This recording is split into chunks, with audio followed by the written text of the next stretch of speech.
Yes, sir. Welcome in to Sportstopia Fantasy Fire and Ice. Oh my gosh, it is good to be here. And you guys don't know me. This is the first time I've been up here. You guys don't know me actually. Let me introduce myself. My name is the villain, Terrell Furman Jr. here at your service, and we're here to talk a little bit of MLB DFS here with the Fantasy Fire and Ice crew here at Sportstopia. Got a shout out to my co-host. Look, hey, Fancy. I was looking at the name and I said, "Man, this looks familiar.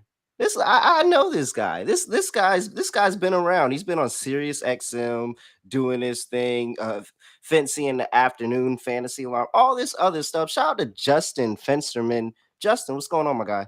What's going on, Terrell? It's nice to meet you. It's great to be here. And, you're new here at BSN here, but me, I'm a grizzled veteran at this Yeah. point and all over the time slots here on BSN. But it's great to be with you and ready to pick some winners for tonight in the MLB.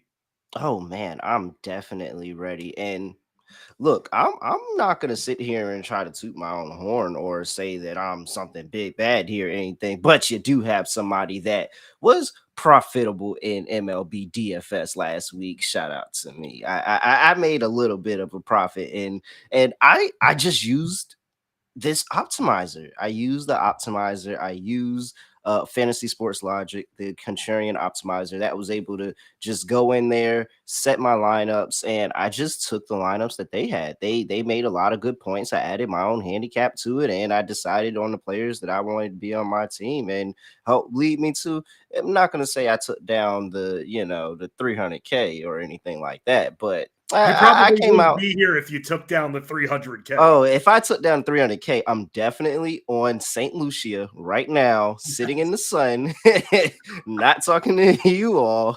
So 100%. But just for the people that are tuning in and maybe they just came to listen to you, listen to me, don't really know too much. Talk a little bit about your understanding of a DFS in the MLB market. I mean, it all comes down to pitching, especially where I mainly play on DraftKings. That's really what it comes down to, how to balance out my budget. Am I going to go for the two studs or one of the two studs, the highest priced guys tonight? Mr. Gossman on the hill this evening Mhm. in this main slate starting at 7:05 Eastern. But for me, that's where it starts, and really try to take advantage of those lefty pitchers that really are up. And we got 7 of them. 7 going Yeah. on tonight, Terrell, on this main slate, 2 that are facing each other. So I try to take advantage when it comes to value from that point as well. And by the way, if anybody does have any questions, players you're thinking about there, we're going to be messing with the optimizer there from Sportstopia and Fantasy Sports Logic. You can always comment in the comments section. And of course, who's first? Our better boss, Matty Deutsch, there as well. So it's great to be here. But that's generally, Terrell, how I view when it comes to the lineup construction. All starts with the pitching for me, man. What about you? Oh, for me, I like the stack, man. I like the stack and get into these games with the high totals or a total that's moved in the direction of the over. So sometimes you may have a total that's sitting there at an 8 or an 8.5, but you get some steam moving in the direction. That total goes from an 8.5 to a 9, an 8 to an 8.5, sometimes an 8 to a 9. Like that's telling me that hey, people are, even though this total is low down, people are expecting us to see some fireworks in this game. And it can go over 9 by 1 run, or it can go over 9 by 5 runs. And either way, that helps me with especially a lot of this hitting. So I like to stack some of these positional players in these high over games or these games with a total moving forward, just to give myself the best opportunity of getting some fireworks and maybe catching a couple of home runs. Well, speaking of fireworks, we got a Coors Field game at 12 tonight. 12, and the Atlanta Braves involved in that game. They crushed lefties too. Gomber on the hill for the Rockies, man. When you talk about stacking, I think you're going to have essentially 90 to 100% ownership of every Brave that's in the lineup tonight, man, because like I said, you're in Coors Field, the 12 total there. The Braves have been smashing. They'll crush lefties again with hitting 296 against lefties. Absolutely incredible. So if you're talking about stacking, you got to look at the Braves, and I don't want to say don't look anywhere else, but a lot of players are going to be looking at Atlanta tonight. Well, see, but that's the thing. Do you want to win, or do you want to win the big boy? if you want to win the big boy, you got to take chances and sometimes go a little contrarian with some of these lineups. And so I was looking at that Braves game and I saw Gumber on the mound and I saw that the Brave, how good the Braves hit against lefty. And I'm like, hold on, wait. Um, it, everybody's going to stack the Braves. Everybody's going to go out there. They're going to have Acuna, they're going to have all the Braves players. And while I understand that, I think going a little bit contrarian, you could think about, hey, this is still in Colorado. What if there is the acclimation factor of playing at altitude that could help the Braves? Like the Braves, are they going to lose this game? I don't think so. Are they going to get killed? I don't think so. But maybe it's not as high scoring as a game as we expect. And I also seen the total drop in that one from 12.5 down to 12. So it seems like sharps are betting the under and saying that this one's going to be a little bit less scoring than we normally see games in Coors Field. So I'm kind of concerned about that one. I think that from a contrarian aspect, I'm probably going to stay away from that game. Yeah, interesting then. I mean, the Braves, they're about like number 12 over the last few weeks when it comes to hitting around 260 during that time. But I just see those numbers against lefties and I just completely picture them gobbling up Gomber tonight. By the way, Better Boss is asking us in the chat, Terrell, about Luis Severino. He is not in that's the Yankees-Tigers game. They are not in the main slate tonight. Turbo, that's a turbo play. Yes, exactly. So it's him against Detroit tonight there. So you've got the two games with the Angels and the Phillies, then the Yankees and the Tigers as well. So when we're talking today, it's going to be a lot of main slate focusing. Unless you have an inkling on Severino versus Detroit tonight. I think that at this point, I don't know how you back anybody on the Yankees, but I mean, if you do, I guess you kind of, try to back Severino against the Tiger squad.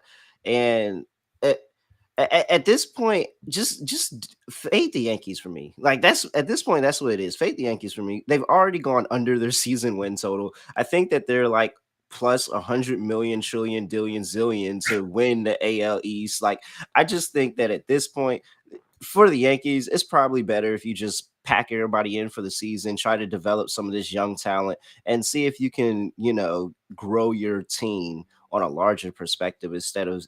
So, I mean, I don't know how you can back any Yankees in this spot. If there was somebody, it probably is Severino because I'm not really afraid of that Detroit Tigers lineup today, and he's somebody that can get going. So, if that's how I'd play it. But I'd stay away from the turbo slate today. Yeah, he's been pretty good against the more lousy teams like the Nationals, and even recently back even a little bit over a month ago with his start against the Royals as well. Against the better teams, though, he's been getting crushed, and that's a little bit of a problem there. Against Detroit, though, should have an easier time. But like you, Terrell, I'm sticking with the focusing on the main slate for tonight.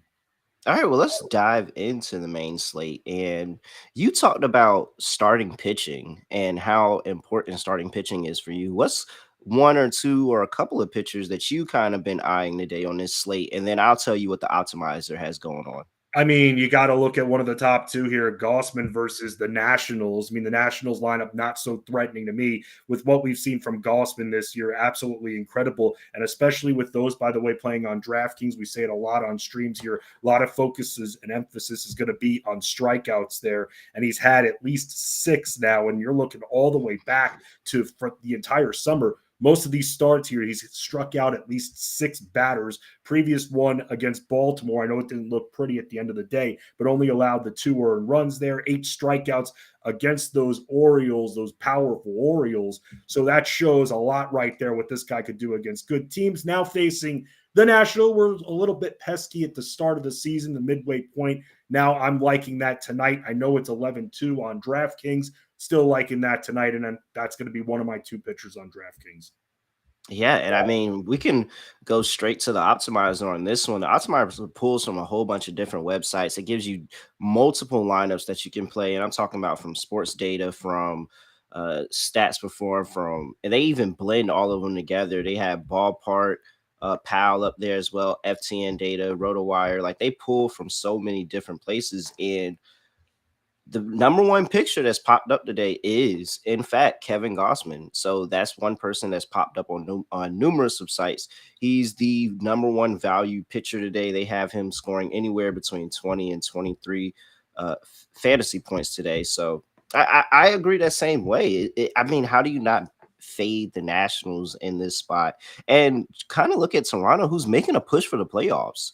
And they really, really need their ace. Like they really, really need their ace to try to help them keep this wild card, secure a wild card. I know that they were playing for the division, but it looks like that's going to go to the O's.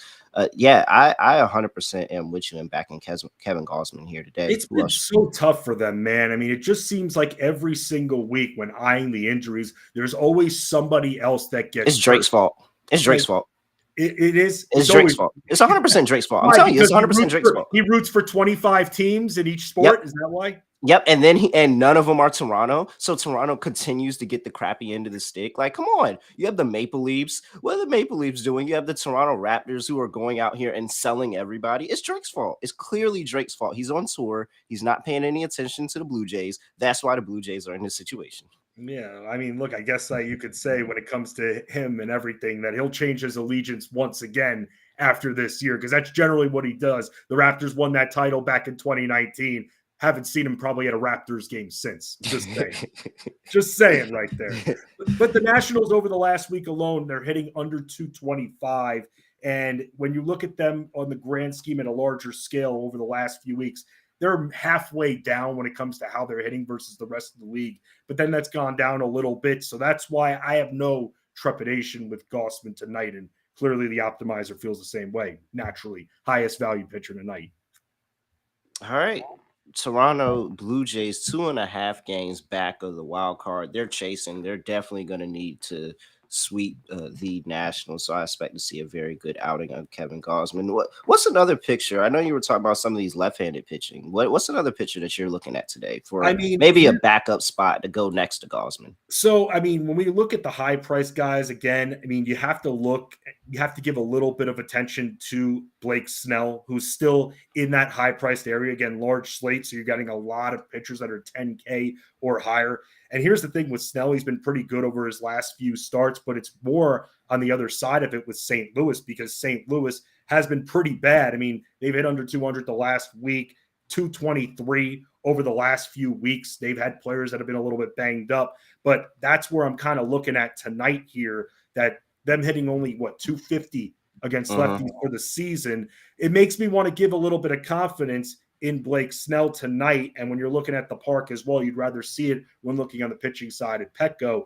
But still, with how the Cardinals have been hitting, despite the fact that they've got, and this might be a good game stack here, or even more of a hedge if you want to go with Snell, but then maybe go with a couple of these cheaper Cardinals options that are better against lefties. But Snell against the Cardinals, who essentially have hit 175 over the last week, I mean, that's another area that you can look at as well. Yes, Snell. So Snell actually did not get any love from the optimizer today. No love for Blake Snell today. Because the Cardinals have a few bats that actually hit decently against lefties. That's why. Yeah. So that's where, looking over the last week or so, that's where it's going to be. We have to make a decision at that point here. Are we going to be contrarian? Like you said, you want to win the big one. Well, maybe is the answer tonight not going after Snell, but taking the Cardinals, who overall have been weak against lefties, and taking a few of their bats tonight, trying to take advantage maybe of a little bit of lower ownership. I like that. I like that thought process and backing the Cardinals, who are a sizable underdog in this one. I believe so. So, yeah, no, I like Blake Snell today. Blake Snell I had on my short list of pitchers that I wanted to play today, and it was just more of the strikeouts for me. If you look at what he's been doing, this month, in the month of August, he has 8 in his last outing, 5, 7, and 8 again. And so when he gets outs, when he's in his bag and he's having a great game, he's loading up on those strikeouts, and that's just going to increase the value. If you can have, an additional 10 to 15 points on strikeouts alone, like that's a huge value for starting pitching. So if you're going contrarian to Gausman, you're looking for a big money play, I don't feel bad in starting Blake Snell today at all. Another pitcher that I've been toying with whether or not to start tonight here, and this game has a 9 total, but here's the deal. I mean, by the way, when you're looking at the total for this game, it can definitely go over this with who's on the hill, but when you look at Texas, someone like John Gray, who's been getting those strikeouts, a little bit of a cheaper option, 8,100 on DraftKings here. Over the last week, the Mets have been hitting under 220. And when it comes to how they are over the last couple of weeks, Mets hitting under 250 as well. I mean, they've been winning some games, but at the same time, just not really that impressive at the plate. So it's interesting to see whether or not John Gray can come through with about, I'd say, maybe 6 to 7 Ks tonight against this Mets team. He's been in that 6 range over the last number of starts for the most part. So that's also another pitcher that we could take advantage of the amazing Mets lineup that they put out there. Well, you're just doing my job for me because you're labeling everybody that I was circling for this game, and I had John Gray too, and it's not just because I'm a Mets fan and I know how terrible they are from firsthand experience, but it's also because if you look at what the Mets allow to right-handed pitching over the course of the season, they are fifth in fantasy points allowed, and they're giving up 28.5 per game. So in John Gray, with a Rangers team that has been slumping recently, like absolutely slumping recently. They need to pick up the stride. They need to try to get things back going into the playoffs. I think John Gray, one of their better pitchers, can absolutely have a great game against this Mets squad that obviously has given up on not just this season, but potentially next season as well. So I'm 100%. You have to add that in as a Mets fan, too. Oh, absolutely. Dude, I support that team, too, man. I don't understand how teams like the A's can be so bad and not spend any money, and then teams like the Mets and the Padres can be so bad and they spent a whole bunch of money. It's like they spent all that money for maybe 20 more wins than the A's and the freaking Royals and teams like that. So I don't know, man. We're not going to get me on the Mets tyrant. That's what we're not going to do. No, let's not do that. It'll make me very sad. I'll start crying on this stream, and nobody wants to see me do that. I'm an ugly crier. But to kind of wrap up the starting pitching, another starting pitcher that the optimizer had going, and a number of different systems had this pitcher today, was Brian Wu for the Seattle Mariners. And I know we were just talking about the A's, one of the worst teams in baseball. I can't disagree with that. I mean, you don't think of Wu as like, oh, I need to go out there, but he's getting the A's. You're getting a Mariners team at home that's a heavy favorite and is expected to see this game kind of go a little bit more towards an under, and they're expecting the Mariners to be completely dominant. Wu has been solid in his last few outings and been able to, and he can rack up some strikeouts, especially when you need it. So if you're looking for somebody that can kind of go alongside of Gosman, go alongside of Snell, then Wu, who's priced on DraftKings at $7,900 and has about 15% ownership, I think that's pretty well. I'm sorry, that's 15% of your cap. So it's about 15% of your cap. Then yeah, I think that Brian Wu, possibly a pretty decent pitcher on the side that you can add in your starting pitching rotation. 2 of his last 4 starts, 6 or more strikeouts. And like you said, look at who he's facing, a team that's hit under 215 over the last week and under 235 over the last few weeks as well. And when you're looking at what Seattle can do, I mean, he's going to be able to remain in the game. He's going to get the run support. Seattle has been one of the hottest hitting teams out there in the majors over the last couple of weeks. So that's something that he will get. He'll get that support. But for him, like you said, someone who he's been kind of flying under the radar. He was a little bit banged up, but then he recently came back over his last month or so, and he's actually been pretty good there, like you're saying. The one thing I wonder with him, though, I mean, the pitch count, you want to see him maybe get to 80 to 90. But again, it's the A's. He should be able to get to 80 to 90. You should get your over 17 and a half outs. You should be able to get to, 6 innings of work against the A's, man. Right. Walks are minorly concerning, but look, it's the A's, and I could see him getting once again in that 6 to 8 strikeout range there, as long as he stays away from the walks and as long as the Mariners are scoring runs as well. I mean, this guy, I feel like, should get the leash lengthened a bit for this start. All right, let's move on to catcher position. And what you're looking at here, do you have any catchers that you kind of have listed here? So I do, and when we were talking about the Cardinals bats before, Wilson Contreras, someone who's just been scorching hot all summer long. This guy's hitting in pretty much every game he's playing, in most games, at least in August, that we've seen. Over his last few games, multiple RBIs. He's hit a home run in 2 of his last 4.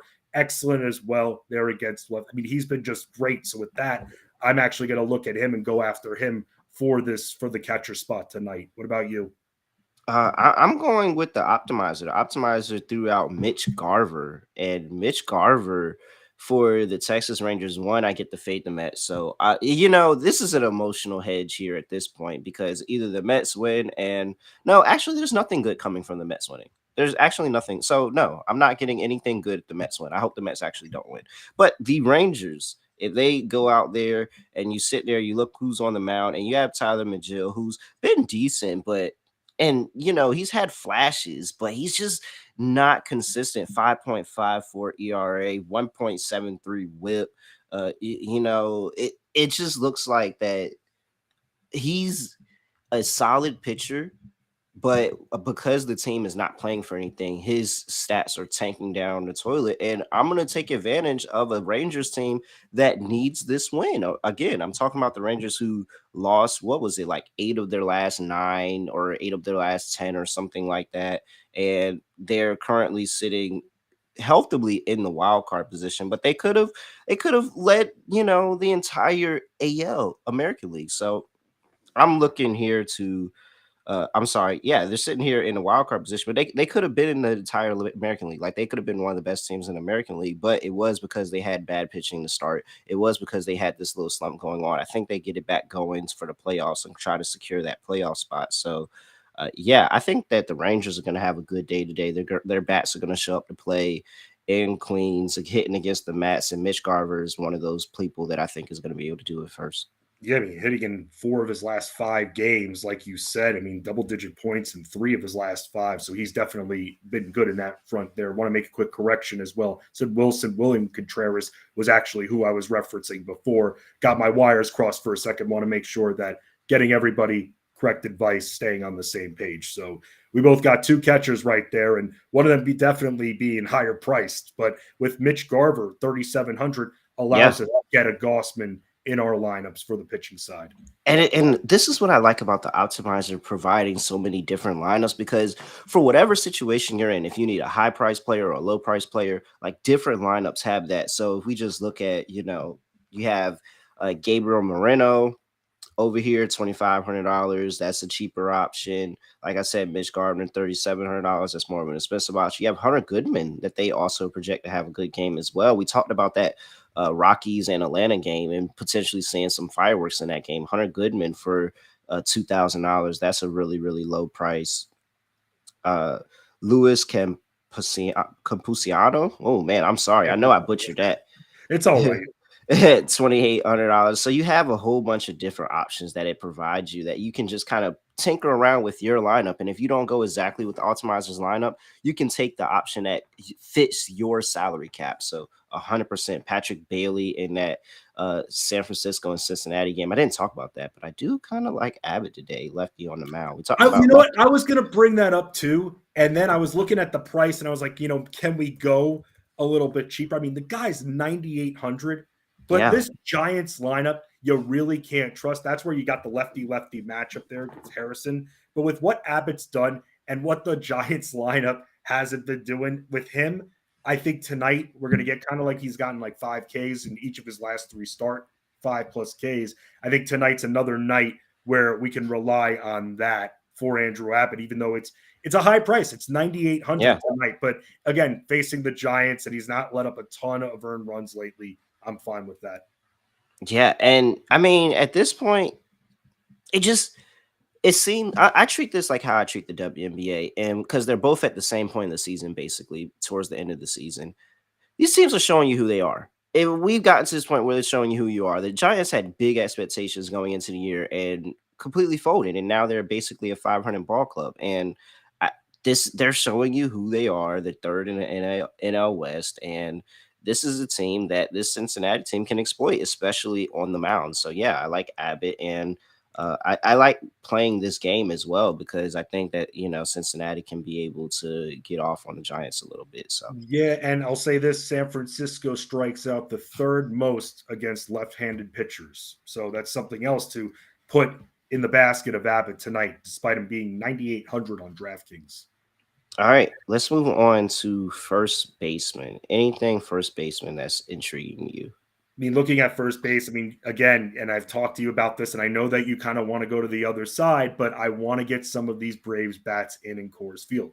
I Yep. just have to. I'm obsessed with it tonight. So with that, you got to be looking at Matt Olson tonight here. I know it's a little bit when it comes to the lefty on lefty. Still with Matt Olson, I definitely trust him. He's been hitting great. There's a reason why he's one of the highest priced guys there. And for someone like him, even though he's not great against lefties, I think people are going to see that and they're not going to go after him. So maybe you get him a little bit on the lower ownership side, because what's going to happen, Terrell, is people are going to look at the cheaper bats for Atlanta and go completely in on them, thinking they're taking advantage of the value, which they are. I don't mind going with Olson tonight. Where do you stand on that? Are you more in the fading Olson, you and the optimizer, or you still going to go after him thinking that maybe because he's not as great against lefties, maybe he won't be as looked at tonight and as owned tonight? We could get him a little bit of cheaper ownership. I think that you can play it both ways. I think if there's somebody that I would play, it is Matt Olson, because that's the person in this game that everybody's not playing. So many Braves batters, when you talk about Austin Riley, talk about Ronald Acuna, like so many Marcell Ozuna, like so many people that are really good against lefties, and it's not Olson. So the optimizer actually does have a Brave stack going on here where it has an Acuna, Ozuna, Riley, and Olson in one lineup. So I agree. Like, if you're gonna play it, I'm definitely playing Matt Olson. I think that he's the person that nobody's expecting to be able to go off. So uh, if I had to play Acuna, by one, the way, 316 versus lefties, and Ozuna 286 as well. yeah, those are big boys. You're gonna pay up for those guys 100%. Right. All right. Let's keep it going and just open it up to more just hitting overall, because I know we're running a little bit short on time today. Sure. And so just hitting overall, and I just have to go ahead and give a narrative play. I am a huge narrative bettor. I love narratives, and I'm going to give you guys some. People may not know this because this is very, very low on the spectrum. People are not going to see this coming. But for the White Sox, Chicago White Sox, we have Gavin Sheets. Gavin Sheets is a name that a lot of people don't know, and probably going to be very low ownership outfielder for and first baseman for the Chicago White Sox. He's about $2,400 right now. Insider intel, I have a friend, very good friend with Gavin Sheets. They played Little League together. They grew up in Baltimore together. His dad was the coach of the Little League team. They're really cool. Gavin plays this O's team very, very well. He's hit 500 this year. He hit 500 against them last year. He has a home run against them this year. Family's going to be at the game. Love the narrative. I love, like, if you're looking for somebody that's going to be super cheap, that can give you a game, and maybe he hits that home run, maybe he gets, an RBI or a double here or there, and is just able to add you cheap fantasy points. Oh, I love taking a flyer on Gavin Sheets. That is dipping so far. You just hit bedrock with that narrative right there. Oh, very much so. You went all the way back, man. And he's going to, hey, what's his home run prop today? Take it, man. I'm just saying, my homeboy has set 2 home runs of recording that he's hit, saying, hey, look at my guy hitting a home run in the majors, and they were both against the O's. I am sitting here, I'm going way into the narrative. Gavin Sheets, just watch out for him. He may be a very, very cheap option that produces fantasy points today. Dang, that's like that. We don't have to spend up at first. You're talking about Matt Olson, how much he costs. This guy you put in first base 2,400, just like that, man. That is a narrative right there. Yep. Hey, man. Hey, look, I'm here for the people. And if you look and you see home run Gavin Sheets on your Twitter timeline, just know where it came from. Yeah, and that's I mean, I don't know if we can go lower than that, but that right there is a narrative. Plays the O's well, like you said, homered previously against them. So when you see that prop, it's probably at what, like plus 800, that home run prop? Something like that. Yeah, I'm looking for it now. I got to get down on it. He played. I'm probably going to bet him for a home run this entire series. He may not get the most at bats, but if he gets there, he gets 4 at bats in one night. He's going to send 1 yard. I trust him. You know who can send 1 yard once again? as someone you want to talk about hitters, and this guy being at 6K. So you want to get Sheets in your lineup. Here's how we Yep. can balance out with an expensive bat. Julio Rodriguez as Yeah. well is now homered in back-to-back games tonight. They're facing the lefty tonight, and that's going to be very huge for them. When it comes to Seattle, like we said, the bats have been hot. Julio hits 308 against lefties as well. So you're talking about a guy who's gone yard back-to-back, even if he doesn't, should be able to crush Kyle Muller tonight. Yeah, no, I like that. I actually did not see him and it's probably because of the price. And I have contrarian mode on.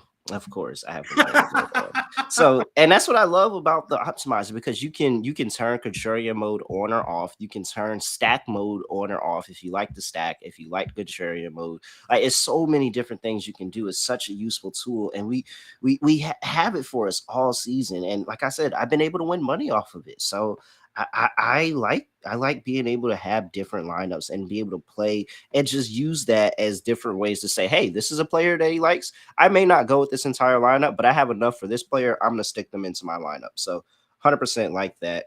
Anybody else that you're looking to target today? Maybe any sleepers or any big name values or anything like that? I mean, going back to Atlanta once again, somebody else that we can look at, we could look at Michael Harris. I mean, he's hitting 3 of his last 4 games.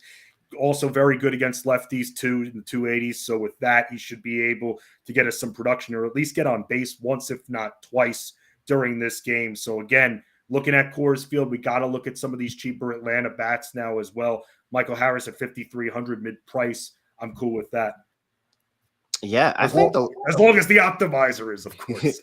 No, they have. So I'm looking right here at a Michael Harris lineup as well, and I didn't even see it earlier, but they have another Braves lineup where it does have Michael Harris in there and in the outfield for $5,300. So yeah, I 100% with you. I think that again, we could very well. It's Coors Field. You could go under and still have 10 runs in this game. So Right. And Ozuna's a little bit cheaper on DraftKings, so I'm expecting he's going to get a little bit more attention, and he's just been crushing lately, producing a ton of RBIs, hitting a bunch of deep balls as well over the last week and a half. So this guy is going to be one of the highest rostered players tonight on the main slate. Maybe a little way to zag is by going after someone who's a little bit more expensive than Michael Harris, but still does well against lefties and has Coors Field as well. Appreciate it. I appreciate it. Justin, my guy, this was fun. This was fun. I hope we gave the people some good things to think about, especially when constructing their lineups. Again, I just want to shout out to Fantasy Sports Logic, the optimizer and the contrarian optimizer, so that you can go ahead and get the optimizer, sign up for the optimizer, go use it. It's a great tool. You don't just use it in MLB. It'll be up there for NFL, be up there for NBA as well. Like, be able to use it and just add another level of or useful tool to help you. Hey, take down DraftKings, take down FanDuel, take down wherever you are playing DFS. So anything else for the people before we get up out of here? No, just that Sportstopia, we're coming at you. We're going to be helping out in multiple sports as well, especially when it comes to even underdog as well, going to be helping there. So very excited. And by the way, with that, it's going to be a wild season when it comes to football. Baseball, we're still in stride, Terrell. So like you said, that's where Sportstopia is going to be living with this optimizer, and it'll teach us how to become better DFS players. Very much so. Last thing I want to leave you with, make sure you check those lineups prior to game time. Check the lineups. We're talking now in the beginning of the morning where they have it set in what the lineups are going to be. So there's a very decent chance that Gavin Sheets might not be on the lineup today. So make sure you check that before you play him. But hey, I'm going to let you know as well, they can't leave him out. We're in Baltimore. No, he's there. We're in Baltimore. Like, they're not going to leave him out. So yes, we're in Baltimore, and that's when we'll probably get that home run prop. I know people are trying to steal the home run prop. Hey, we're getting it today. I'm betting it all 3 games of the series. But he's at Fancy Sports. I am at really real __. And again, appreciate everybody for tuning in. This is Sportstopia Fantasy Fire and Ice MLB DFS.